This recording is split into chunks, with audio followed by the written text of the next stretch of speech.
Hey guys, welcome back. It's your favorite Gimp with a Limp, and I'm back with the next part of Combat by Compass Games. You guys can see we're almost ready to go here. I know I said we were going to start the playthrough in this next video.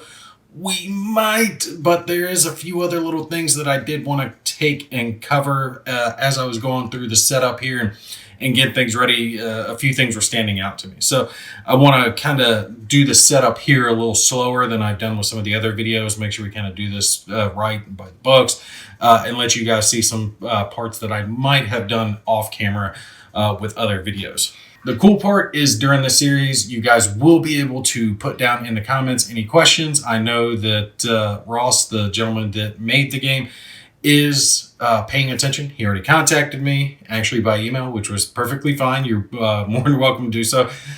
Everyone's welcome to do so. By the way, if you feel free, emails down in the description. I want to make it easier to get a hold of me.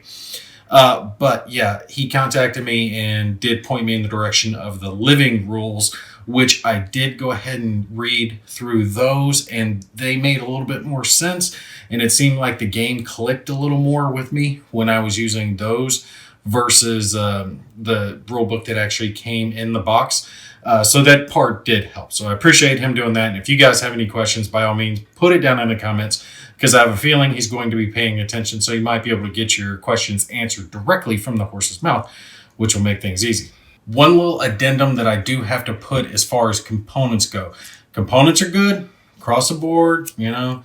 Only thing was the counters. Now you guys can see on the personnel counters, the big ones, the inch ones, I went ahead and clipped these. All right, so I used my little Oregon laminate screwball thingy and clipped the big ones because they look so much better when they're clipped. But the smaller counters did give me all kinds of grief getting these things out, and I just don't have the time to clip the few hundred or so that come with the game. It'll just take me too damn long, so I didn't bother to clip with those.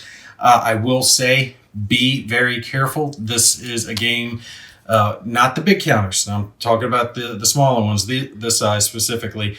You might want to take an X-Acto blade along the edge, right? And make sure you've got a good separation, because I did have a few counters that kind of messed up on me as I was ripping them out of the sheets, because they were just sticking so hard. The die cut didn't take too well. And had that been just a sheet, yeah, I would think it was a one-off, but it was kind of every sheet was a little bit of a pain in the ass to get out. So big ones perfectly fine. Little ones, I would use an X-Acto blade to make it a little bit easier so you don't get torn corners. All right, let me show you guys a few quality of life things I got going over here. This is obviously a counter tray. I went ahead and a lot of the counters I just put in bags, but for the order counters and counters that I'm going to use a fair amount of, things like wounds or morale level, stuff like that, running out of ammo, enemy alert status, and all the orders. So all the enemy orders and all my orders I've already got split out in here. That way, if I need something like, okay, bam, I need aimed fire, I can just reach in here, grab a single counter, I'm good to go, instead of backing those up. So I definitely would recommend at least one counter tray for this game. The box, unfortunately, is only a 2-incher, so it's not big enough for 2 counter trays. So definitely get one at least to put your orders in. That way they're easy to access, they're nice and divided out, you can see what they are. It'll make playing the game a lot faster. And then just so you can see over here, I've got my initiative track and my impulse track over here, all set up, ready to go. Enemy order cards, and I'm just putting my friendly order cards here in this little empty spot to use. And I got some waiting counters we're going to put out here in just a sec. And then I was wrong. It wasn't the ABC counters that are specific. If I can get it to focus. Right, set up Baker, Alpha. I don't know why they call it. Well, no, they have Abel, Baker, and Charlie. It should be Alpha, Bravo, and Charlie. We're going to go Alpha and Bravo because I'll mess it up. My phonetic alphabet's too ingrained in me. And on the backside it says combat, but this is for our impulse. So in this scenario, we're going to have blue team, red team, bad guys. Abel and Baker, Alpha and Bravo, are the teams I start with, and then we might have some Charlie guys show up. So that's where this is going to be. And then I'll show you guys as we get started how we're going to organize this on this chart. A little turn record track here, a little turn marker, and then impulse marker, bam, right there to keep track of the 4 major impulses. So we're good over here, ready to go. Let's show you what we got going on over here. All right, so you'll notice I'm kind of set up on part of the board, the map here. I've got my little counter cup here, ready to go. My dice tower, they're on the map because this one is actually one of the introductory ones. And it's a little bit smaller. My guys start here on hex column 10. They can start anywhere on hex column 10. I've got 6 guys. I'll show them to you here in just a sec. But it only goes down to row 12. So this is like my bottom limit, my top limit, and then the counter, it shows me the setup there. This is for like enemy orders and all that good stuff. And 1 is pointed towards the north. So that's how enemies are going to, or north top. So that's how enemies are going to organize what actions they perform based off of this right here. And they do include extra ones of these just in case you need them for different scenarios. So you have multiple enemy teams, right? Red, blue, white, yellow. You can have different orders for different teams because they might start on different parts of the map, right? So you might have a blue team that's operating off of this little direction finder, right? And then red team's operating off a different one. That way they can use the same order cards, but it'll order the enemy to go in different directions. I like that. That's nice and ingenuitive. Like how they did that. Now, the only other quality of life thing that I'm going to ding them on is the order terrain chart over here. This is my terrain chart. It gives me a bunch of different modifiers. I like it when a game does its terrain chart and has the little picture next to it. It's just a personal preference. A lot of games do that. They didn't do it in this game. Now, it's not too hard to figure it out. You know, a log's a log, open, rocks, building. Most of it's pretty well self-explanatory. I've always butchered things like bocage, though. And sometimes you're looking at it and you're like, okay, is that long grass or is that an orchard? It just helps if they have pictures. Now, there are pictures in the rule book, but again, I don't like having to pull out the rule book if I don't have to. All right, so I wanted to show you guys, and I am taking and using my close-in gyro tripod so I can move it around depending on what we're doing. But this is the scenario we're doing. Scenario 2, rendezvous. We're trying to get to the church, right? Your squad's been split up, must head towards the rendezvous point at the local church. Unfortunately, it looks like the Germans got there first. Cool. Enemy forces. Now, this is where it shows us. And actually, I'm going to grab a counter real quick. These I've got just bagged up and off to the side, the extra ones. I don't want to pull these out because they're already mixed up and ready to go.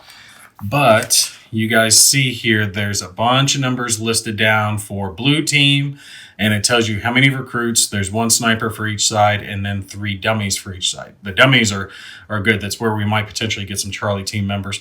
So it's not a whole lot of enemy forces. There's a buttload of freaking bad guys. There are 4 bags worth this size full of bad guys. So you got yellow, white, blue, and red. 4 teams with this many counters in it. Which kind of makes sense. I mean, you only need a handful of American troops to take on like hundreds and thousands of enemy troops. And if it's Marines, I mean, and this is soldiers. These are Marines. If it's Marines fighting, you can put like 1 versus a million. Pretty even odds at that point. All right, so when you're looking at your counter here, you're going to look down at that bottom number. See, this one's 11. He's not in it, so I can leave him in the bag. So I've got 14 through 18. Basic guys, 19, and it's pretty much the same as the basic guys with the exception that he's got pretty good shooting skill. And like I said, the dummies look the same. So they'll show this on the back, but it just says dummy on the front, or could have a picture of my brother on there. That would work just as well. But these can spot you just the same as you're moving along. You're not going to know if it's a dummy until you actually get line of sight, do spotting thing. Then you can find out. So that's how we get this and then this. So you're going to mix them up, put them in whatever cup that you use. I use one of my little 3D printed hexagonal bowls there. And now we're going to place them out face down in these following hexes. All right, so the first one we got is 1905. 1905 is right here in this building. Let's actually move up just a little bit. And I'll grab this top one right off here. Bam, just like that. But we're not done yet.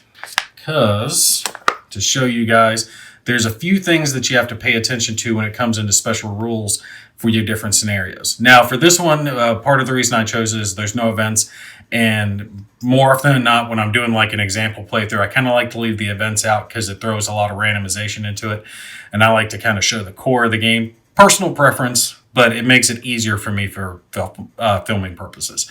But when we're looking at this on our special rules, we're looking at things like the enemy's default levels. The alert level is waiting, all right?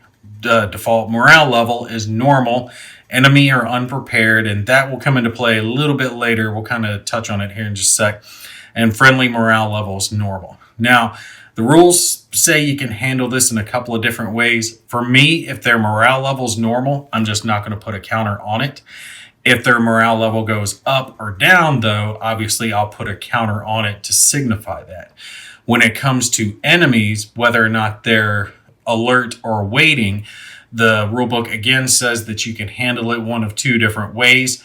For me, the way I'm going to handle it, and I think it'll be easier for me to kind of keep track in my mind what's going on, is if an enemy is waiting, I'll put the waiting counter on it. And if they're alert, I'm not even going to leave the counter on it. So we saw this waiting counter just a second ago. Once they're, as we set these guys up, I'm going to put the waiting counter on them. And instead of flipping it over to alert, so they're out there actually hooking and jabbing and doing their shit, I'm just going to take the counter off. It makes it a little bit easier so you don't have to worry about keeping track of 10 million different counters in the hex. But this, waiting and unprepared, means they're on the board, but they don't know anyone's there. They're just kind of smoking and joking and chilling right now. So when he goes to alert, we take this off and he can still do his thing. Now, he can still be hidden. And actually, speaking of which, I got to flip my guys over. The grayed outside, not the dark green side, is their hidden side. So my guys are hidden just like theirs are hidden. They have to spot me just like I have to spot them. Now, he can be alert without being seen. So I haven't spotted him yet. Once I spot him, it's the same thing as like them flipping over my guys. Flipping over my guys means that they've spotted him. He can be seen and shot at and all that good stuff. Same with them. And then if it's a dummy counter, either it's going to be removed, or if there's a special rule like in this scenario, then that'll come into play. Like I said, the waiting counter will just take off when he gets alerted to things going on. But you can be alerted by more than just being shot at. Things like grenades going off or gunfire in a certain range can alert enemy units. And something I found funny in the rulebook is I think it said something like 5 hexes. If a grenade goes off within 5 hexes, then the unit's alerted. And I'm sitting there thinking to myself, okay, I've heard a lot of grenades go off. You'll definitely know a lot further out than, at this scale, 5 hexes. So, I mean, look at this. It's buildings, this little city area, right? So 5 hexes, 1, 2, 3, 4, 5. We're talking about right here across the river. So here he's going to hear it, but over here, he's not going to hear that. Bull crap. He's going to hear that grenade way on the far side of the map if that damn thing goes off. They're louder than hell. But I don't know. I mean, maybe if it was in a ravine or, behind a heavily wooded area, maybe. Just a thought. I thought that was kind of amusing. Now, when it talks about being prepared or unprepared, though, that has to do with how quickly they're going to start hooking and jabbing once they have become alerted. So basically, think of it, if they're prepared and they're alerted, they're going to get an order right away. If they're unprepared, they don't get an order right away. They get an order, I believe it's on the next impulse is when they'll take and get an order. So it's just kind of signifying that fact that they're going to be just that little bit slower to react in the game. And that's showing you that the German troops here that we're sneaking up on are not anticipating enemy contact because they're unalert and they're unprepared. So they're the worst state the enemy can be in. All right, so we got to do 2003, and we'll move up just a little bit farther. You guys can see that is one of the building markers right there. We'll just grab a random counter. We'll throw it down right here. And you guys can see they do have a troop quality number listed down, just a generic number for things like spotting checks. That way you don't have to, or not just spotting checks, but anything that's going on this side of the counter before they're identified, you're going to use that number, and then you'll use their real number, obviously, when you flip them over. So got a dude waiting there, and then we got 2407, which should be another building over here. Yep, this is actually the church that I'm going after. This is these two hexes right here, the two building hexes, so one large building. That's my objective here. We will grab another counter, 2407. It's going to be right there. Grab another waiting, place it there. 2509, which will be this building. Grab ourselves another one. Make sure you keep these face down because you don't want to see them before it is time to flip them. And we've got 2804. Oops, sorry, I'm bumping things. I apologize. 2804 should be that building way up there. Yep. We'll grab this, throw it right there.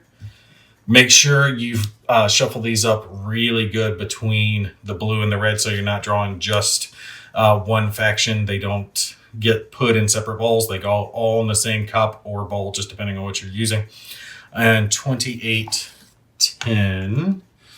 And should be, yep, this building right down here. And my last waiting counter.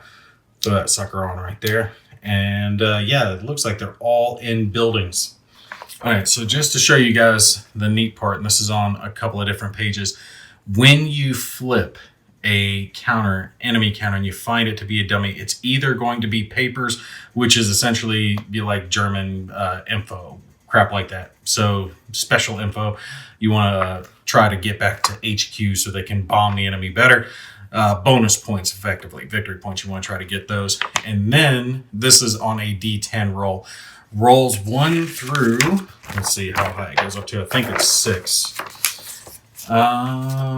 Yes, 6. 1 through 6, if I pull this down, will get us members of Charlie Squad. So 7 through 9, just remove the dummy marker. Hopefully we get low rolls. That's good for us to get us a few more troops onto the board. We only have to worry about 6 guys, so this is a good starter match. There's even odds right now. If a dummy is revealed temporarily as part of a spotting check, then you can make the roll above immediately. Yay. That has to do with spotting. Members of Charlie team who are discovered start with no orders and are placed on their hidden side. They may be given orders the following turn.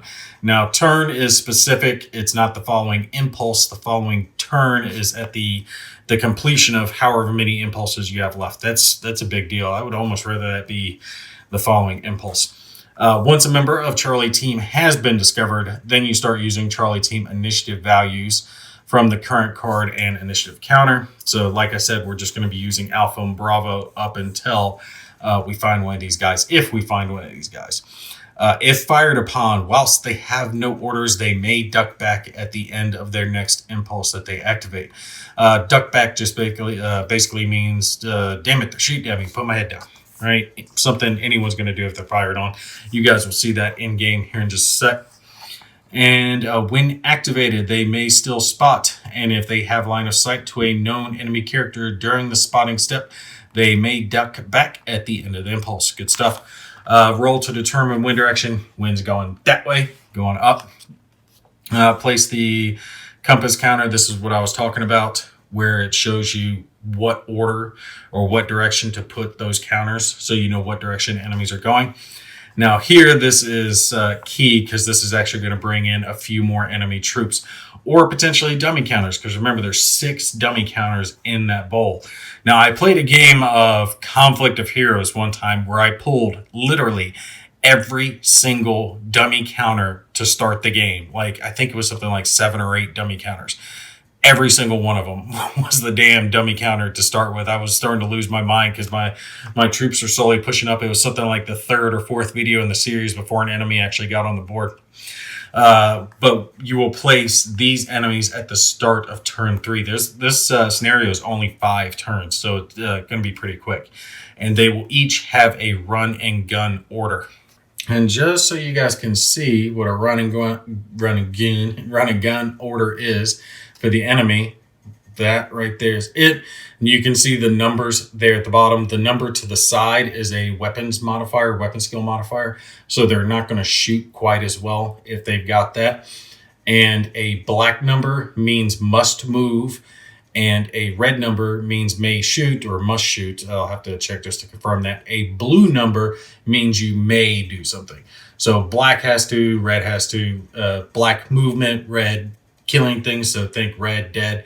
And then blue gives you the opportunity. It's the same for your order counters as it is for the enemy.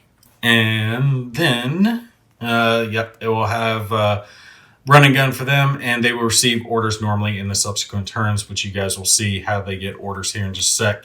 And then victory conditions. You get so many points for doing blah, blah, blah, blah, all this other stuff. I wonder how many points you get for the papers. You can get prisoners, characters routed, friendly character kill, line up. Where's it? I know you get points for the damn papers. Each enemy character killed, each enemy prisoner, each enemy character who routes off the board, no enemy characters in any building, friendly characters in possession of enemy papers. There it is. Plus 5 victory points. All right, so that's a hell of a lot of victory points. We want to try to get those if we could.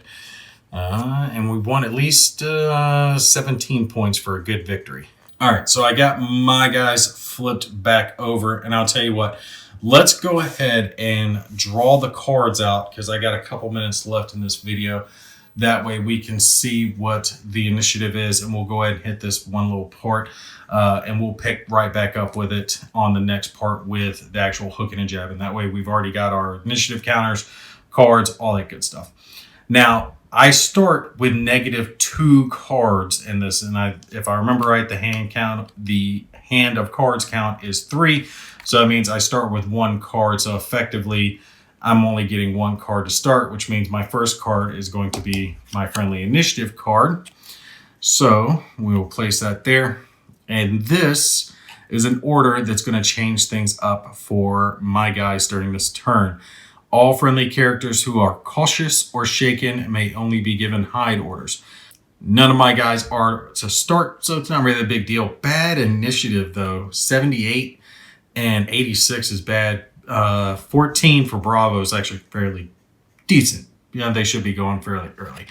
But we'll place that there. And now, just so I can show you guys this all in one video, I'm going to do things just very slightly out of step because we're in this friendly card phase here where all this good stuff happens. Talks about getting cards, discarding cards, all that stuff, any events. Friendly order phase. I would place orders out on my guys. We're actually going to do that at the start of the next video, but I do want to show you this part and setting up your impulse track real quick. So what we're going to do is we're going to draw a card for each enemy team. So we're going to do this little step here before we do this little step here, but we'll take care of that on the next one. It's not going to be a huge deal. But just so you guys can see it, we're going to draw a card for our red team and a card for a blue team, and that's going to give them their initiative number, which we see here is 23 for red and 33 for blue. All right, so they've actually got good initiative numbers, but what that means is that I hate it. I'm looking at it. It says Baker, and I keep thinking Bravo. It's causing me to choke up. Means Bravo Company is going to be first in the impulse because we go low to high. Next up is going to be red team because they're 22. Then it's going to be blue team because they're 33. And then it's going to be alpha because they're something like 78, 76, whatever they are. If Charlie were in it yet, they would go at the end. So that right there, as we scoot it up just a little bit, and I'll zoom in on camera, is how you're going to set up your initiative track. So that's the numbers that you're comparing, right, to get to here. And this determines who's going to go win. Now, the first impulse when we're looking at these counters, so I'll take and put counters like these on all my guys, right? and then do orders for the enemy, same type stuff, and then we execute all these orders. This determines when those units execute those orders, okay? So for the first impulse, all the Bravo guys are going to go and do the first number listed down. Because remember, these 4 numbers here on the bottom of the orders counter are the 4 impulses. So once all of Bravo's done with their first number, then we go to red, then we go to blue, then we go to Alpha, doing all their first number. Move over to 2, and then we do the second number listed down. And we're going to do the same thing, orders. Then to the third number, fourth number, and then that's the end of the turn. I think that might be something that throws people off maybe a little bit when it comes to this game. And it's something I'm going to try to avoid rushing. Be very slow, very methodical about everything that I do, because I can actually hurt my own troops if I forget to give them an order. As an example, they would just get a generic hide order, and I wouldn't want that to happen, especially with a short amount of turns, because I really need to get these guys racing over. And I might rethink my deployment, because I can only deploy them here. There's not a whole lot of good spots, because if you look up here, that river goes right up along that hex line. And the thing of it is rough terrain, so things like walls and woods, they slow you down, right? So you actually end up having to duck back, and you stop there, and you don't get to keep moving with your troops. So I was kind of looking at it, and I was thinking, well, maybe I can move this guy around and bring him around that way. And I'll have to check crops to see if that's rough or not. Okay, so yeah, these crops aren't bad. These crops are not rough terrain, so they can move through them fairly easily. But it is blocking, so they wouldn't be able to see. So I could race these fellows through right here. But there's only one hex that's open, so they're going to have to do the same thing. They get there and kind of funnel out. And I was thinking maybe sending the Bravo guys around that way while the Alpha guys come around this way. I was thinking about maybe bringing them south, but I can only go right along here, which means I would hit this tree line and kind of be stuck in it. I'd have to push through the trees, which would kind of suck a little bit. But right on the other side of the trees is the enemy. But then the enemy's going to be in better positions because they're in buildings. And then I have to cross a river to get to them, which puts me in kind of not a favorable position. So I don't know. I'll think about it. You guys put down in the comments if you think I should send Alpha down around this direction, or if I should just race him up with Bravo and just try to kind of hit here and clean the village out kind of top to bottom, because that's kind of what I'm leaning towards now. Because Bravo does have a couple of M1 Garands and a bar, and these guys have a couple of M1s and a grease gun. So I'm kind of thinking I can overwhelm them a little bit, a little aim fire from a little bit of a distance, while the bar and the grease gun get in there and lay down some cover fire for them. I don't know. We'll see. But I am definitely intrigued to get this one started. Like I said, sorry we started a little bit slow, but I wanted to do this a little slower, a little more methodical, to make sure I'm covering all the parts of it and I don't mess stuff up, because I know some people have been curious about this one, so I want to hit it as right as I possibly can. All right. Like I said, any questions, feel free to put them down below. We'll start the next video up straight away with me throwing orders on my guys, orders out for the enemy, or actually not really orders out for the enemy because they're all waiting and unprepared right now, but then kicking off the impulses. All right, you guys take care. I'll see you in the next one.